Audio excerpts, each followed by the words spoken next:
Hey guys, it's Milo here for the Fellowship of Acoustics and welcome to yet another episode of The Vault. Here I am again in front of the new arrivals wall and we have the big and heavy vault door next to me.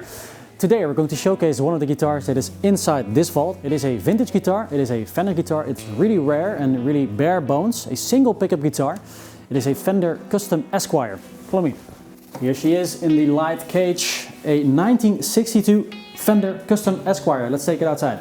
Today we're going to showcase this very beautiful Sunburst Custom Esquire from 1962.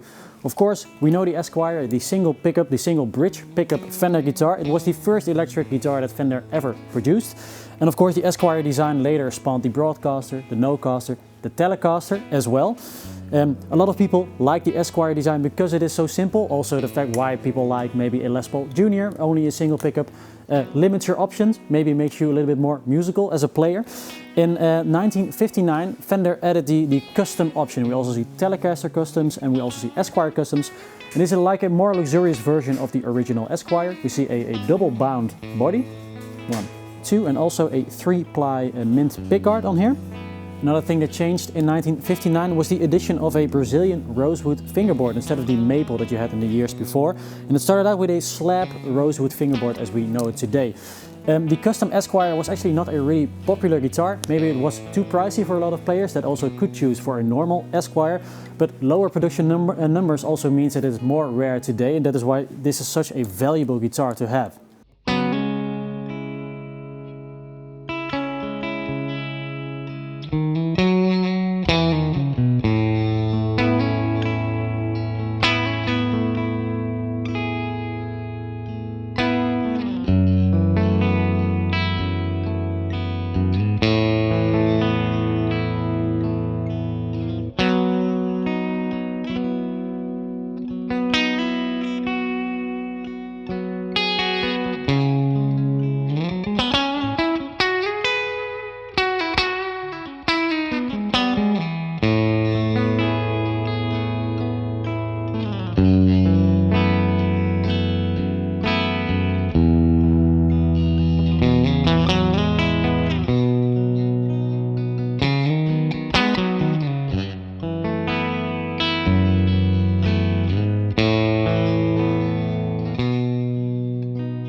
If we look inside this guitar, so if we check the pots and also the neck pocket, we find a date, 3 May 1962, and then the letter B.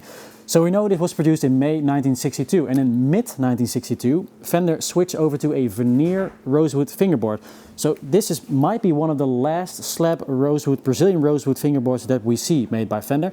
The slab rosewood is a lot thicker, the veneer is a lot thinner. Some people say there is a difference in sound. I'll leave that up to you, maybe discuss in the comments down below. Like I mentioned, the pots also point to 1962. All the electronics on this guitar are still original. Only a few solder joints were reworked to keep it in optimum condition. Now we have to talk about the electronics, because if one pickup, why 3 positions, you might ask.